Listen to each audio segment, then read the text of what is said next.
مساء الفل والياسمين على احلى متابعين. هنعمل النهارده بقى حلا لذيذ وسهل وطعمه يجنن، وهو الشعريه بلبن. بس طبعا الجديد هنا عندنا في طاجن ستك وبس هنعمل شعريه بلبن فرن وبمكونات بسيطة وطريقتها سهلة جدا وسريعة، وفي 10 دقايق بس هتعملي أحلى طاجن شعرية بلبن فرن، وهيطلع معاكي كريمي وطعمه يجنن. والحلو فيها بقى إنك ممكن تاكلها باردة أو سخنة زي ما تحبي، في الحالتين بتبقى لذيذة جدا. بس لو أول مرة بقى تتابعوني ما تنسوش الاشتراك في القناة وفعلوا جرس التنبيهات عشان يوصل لكم كل جديد. ويلا نشوف هنعملها ازاي.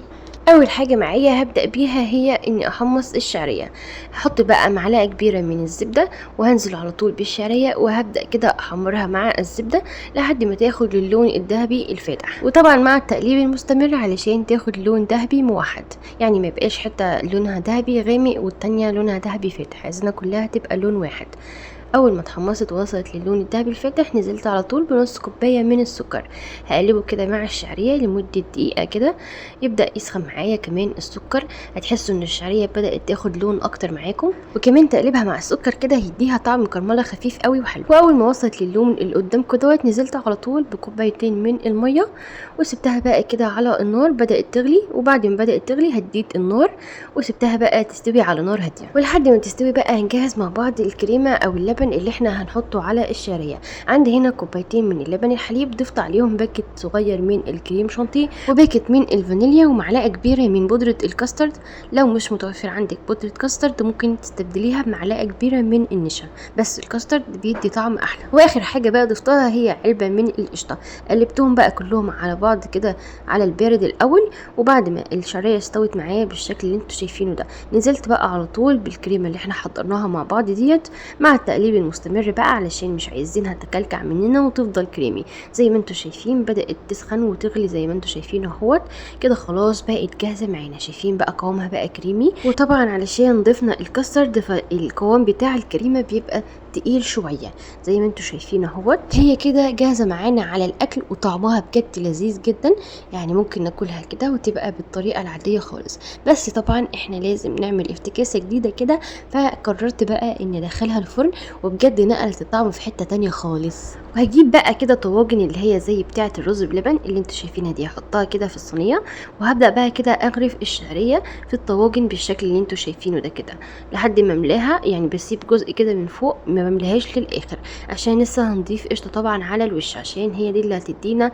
اللون الحلو اللي انتوا شفتوه في الفيديو. وطبعا تقدروا تستخدموا اي طواجن عندكم تانية مش لازم زي دي، بس انا حبيت اعملها كده علشان احس ان هي جايه من بره. ظبطت بقى وشها كده بالمعلقه وسويته، ومعايا هنا بقى قشطه حطيت عليها شويه صغيرين كده من اللبن الحليب علشان اخففها شويه علشان اقدر افردها على وش الطاجن بالشكل اللي انتوا شايفينه ده. هوزعها بقى على الطاجن من فوق كده واحاول اغطي الشعريه تماما، يعني مش عايزه اي شعريه تبان معايا علشان ما تتحرقش مني لما ادخلها الفرن. هندخلها بقى تحت الشوايه لحد ما تاخد لون معانا. وزي ما انتوا شايفين كان باقي شويه كده في الحله، فقررت بقى ان انا اسيبهم زي ما هم كده، احطهم في طاجن كده بس مش هدخلهم الفرن، هسيبهم بالشكل اللي انتوا شايفينه ده. وادي الشعريه بلبن في الفرن زي ما انتوا شايفين تبدا تاخد لون معانا، وده بيبقى شكلها في النهايه. وطبعا ببقى فاتحه عليها الشوايه بس، يعني ما بشغلش الفرن من تحت، وما بتاخدش وقت خالص يا جماعه، فنخلي بالنا علشان ما تتحرقش مننا. وبس خلاص مفيش بقى اسهل من كده. نقدر ناكلها بقى كده وهي لسه سخنه، او ندخلها التلاجة لحد ما تسقع معانا وتبرد تماما. وده بقى طاجن الشعريه بلبن بس من غير فرن. زي ما انتوا شايفين طبعا ده ما دخلتوش الفرن بس طالع شكله حلو جدا وطعمه يجنن، كمان طالعه كريمي ولذيذه قوي. والطواجن دي بقى يا جماعه يعني بعد ما دخلت الفرن بجد يعني التركه دي ودت الطعم في حته تانية خالص غير اللي انتوا متعودين عليه في الشعريه بلبن اللي هي التقليديه اللي احنا بنعملها بشويه الاضافات بس اللي احنا عملناها. الطعم بجد بقى تحفه.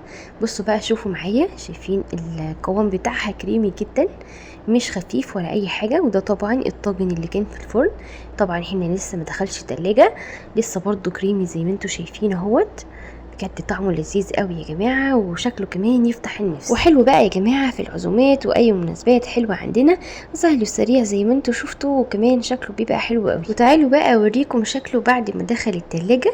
زي ما انتوا شايفين بياخد الوش المكرمش ده وبيبقى حلو قوي قوي، ومناسب كمان لحر الصيف. مفيش اسهل من انك تعمل طاجن الشعريه باللبن في الفرن، ده هيبقى حلو جدا وهيرطب عليه. وبس خلاص كده عملنا احلى طاجن شعريه بلبن فرن.